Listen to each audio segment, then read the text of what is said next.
Здравствуйте, ребята! А у нас сегодня урок 59. Где чей дом? Кімнің үйі қай жерде? Упражнение первое прочитаем. Мы забыли, кто мы есть, что нам пить и что нам есть. Выручайте, приходите и нам срочно помогите.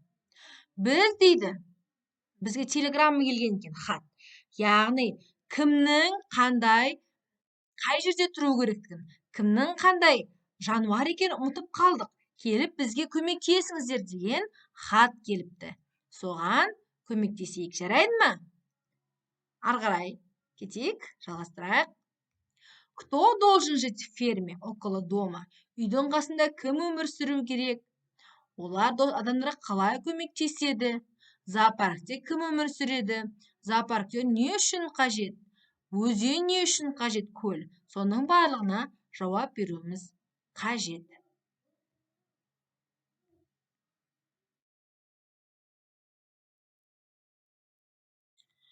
Около фермы должен жить курица, собака. Кто там еще у нас?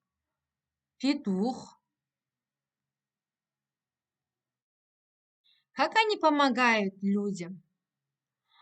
Пес охраняет наш дом. Курица дает нам свои яйца. Мы их едим. А кто живет в зоопарке? В зоопарке живут очень другие животные, которые мы не можем держать у себя дома. Ары қарай. Упражнение третье. Определи. Кто плавает, ползает, бегает, прыгает, скачет, топает. Запиши в тетрадь по образцу. Что собака бегает, да, например. Енді мына үлгіге қарап, кім жүзеді, кім жүгіреді, кім секіреді, соның барлығын жазуымыз қажет. Собака бегает деп жазылған. Ит жүгіреді. Яғни, кто плавает? Утки плавают. Үйректер жүзеді.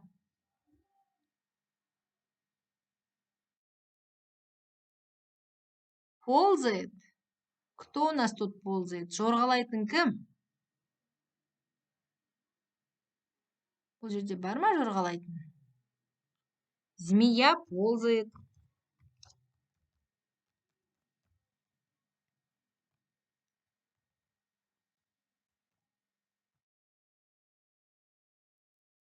Обезьяна прыгает.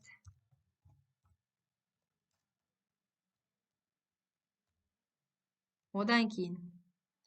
Скачет. Лошадь скачет.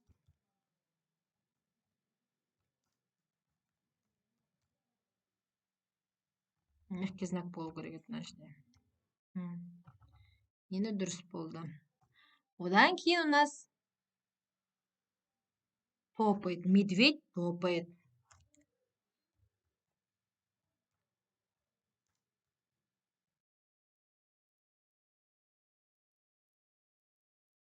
Енді угадай, кто это? Бұл кім екенін тап дейді. Тексті мәтінді оқы дейді. Дұрыс жауабын табамыз. Мен дұрыс жауабын астын сызып кетем. Сіздер дұрыстап жазасыздар. Это рыжее, чудное, мынау дұрыс. Пушистое животное. Оно живет в чаще леса. Его пища мыши. Енді бұл жерде бір ережені есімізге түсіруіміз қажет. Жиши пиши с буквой И. Яғни жи және ши жазылған кезде барлық уақытта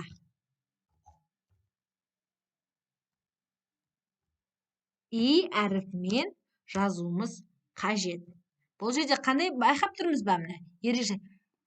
щи, живет, животное, мыши. Яғни естілген болуы мүмкін да, бірақ жазылу реті бойынша жазылады. Мыши. Екінші ереже. Чу пиши с буквой У. Яғни міне чудное ю естілуі мүмкін. Бірақ жазылу тәртібі бойынша У жазылады. Чудное. Міне, тағы. Енді одан кейінгі ереже. Ща пиши буквой А. Яғни, мына чаще,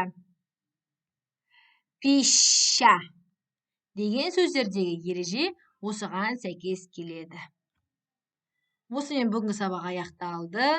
Келесі кездескенше сау саламат болыңыздар.